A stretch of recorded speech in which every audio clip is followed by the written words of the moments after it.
नमस्कार मित्रों आज के इस एपिसोड में हम 4 सबसे बड़े राजयोग की बात करेंगे। ठीक है, इसमें राजयोग भी है, धन योग भी है। ठीक है, तो चलिए शुरू करते हैं। तो पहला जो राजयोग है वो है गज केसरी योग। ठीक है, अब गज केसरी योग कैसे बनता है, मतलब चंद्रमा से बृहस्पति केंद्र में हो। ठीक है, जैसे मान लीजिए चंद्रमा अगर दूसरे भाव में बैठा हो, यहाँ पर चंद्रमा बैठा हो। ठीक है, तो बृहस्पति जो है यहाँ से यहाँ बैठ जाए। ठीक है, यहाँ से चौथा क्या है, 1 2 3 4, या तो बृहस्पति यहाँ बैठा हो, या तो जो है बृहस्पति यहाँ बैठा हो। ठीक है, और या तो बृहस्पति जो है यहाँ बैठा हो। ठीक है, तब जो है गजकेसरी योग बनता है।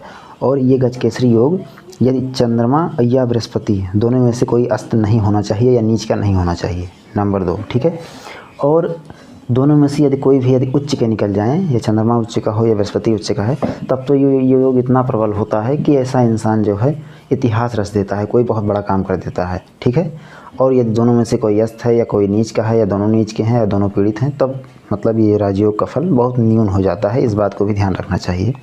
तो चलिए हम दूसरे राजयोग के ऊपर चलते हैं। तो दूसरा राजयोग जो है वो राजयोग से ज़्यादा वो धन योग है। वो होता कैसे है कि आपको पहले इन 3 भावों को देखना है, ये एकादश भाव, दशम भाव और नवम भाव।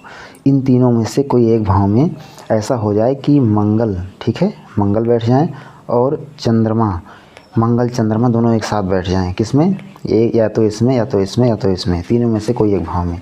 ठीक है, अगर ऐसा है मंगल चंद्रमा दोनों एक साथ हैं और या तो नवम दशम या एकादश में हैं, तो ऐसा इंसान लक्ष्मी की कृपा से सराबोर रहेगा। ऐसे इंसान के ऊपर माता श्री महालक्ष्मी की कृपा हमेशा बनी रहेगी, वो भी थोड़ी बड़ी मात्रा में नहीं, बहुत धन। ऐसा आदमी बहुत धन कमाता है, बहुत धन अर्जित करता है और शुरू से ही धनवान होता है। यदि नहीं भी होता है तो अपनी मेहनत से हासिल कर लेता है कि कुल मिलाकर लक्ष्मी का साथ पूरे जीवन उसे मिलता है। ठीक है, और जो अगला योग है चलिए उसको जानते हैं। तो अगला योग क्या है,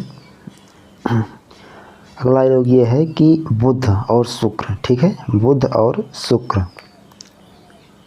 ये 2 ग्रह जो है या तो केंद्र में या तो त्रिकोण में, ठीक है, या तो एकादश में, मतलब अगर इन भावों में बना हो योग, तब जो है ज़्यादा फलदायी होगा, और किसी भाव में बना है तब भी फलदायी होगा, थोड़ा 19-20 कम होगा। ठीक है, और ये योग कहते हैं लक्ष्मी नारायण योग। इस योग में क्या होता है कि ऐसा इंसान बहुत धन अर्जित करता है। ऐसे इंसान की वाणी जो है काफ़ी अच्छी होती है, और ऐसा इंसान जो है काफ़ी चतुर भी होता है। बस ऐसा इंसान जो है यदि अगर थोड़ा सा चरित्रहीन निकल जाए तो धन की हानि तो नहीं होती है, लेकिन ऐसे इंसान की बदनामी होती है, और धन की हानि तो नहीं होती है, और ऐसा इंसान बहुत धन अर्जित करता है। ठीक है, ये भी एक प्रकार का बहुत अच्छा राजयोग है। ठीक है, इसे लक्ष्मी नारायण योग भी कहते हैं। और इसके बाद का जो राजयोग है वो क्या है चलिए जानते हैं।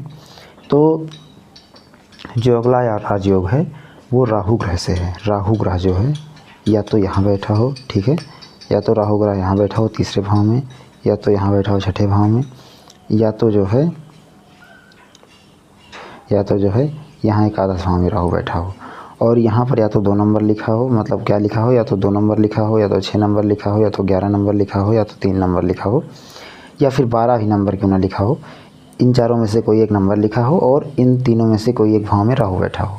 बस आप गांठ बांध लीजिए कि आपको जो चाहेंगे वो मिलेगा। तीसरे भाव में बैठा है तो आप अपनी मेहनत से सब कुछ हासिल कर लेंगे। छठे भाव में बैठा है तो आपके शत्रुओं का नाश हो जाएगा और आपको महाभाग्यशाली राहु बनाएगा। और एकादश भाव में बैठा है तब तो आप अगर मिट्टी को भी हाथ लगाएंगे तो सोना बन जाएगा। ठीक है, ये 3 जो हैं भाव एक आप मतलब गांठ बांध लीजिए। ये बहुत कड़े सूत्र हैं, कभी फेल नहीं होते हैं। बस केवल आपको ध्यान क्या देना है, राहु इन तीनों में से कोई एक भाव में बैठा हो और इन चारों में से कोई एक राशि में बैठा हो। ठीक है, धन्यवाद।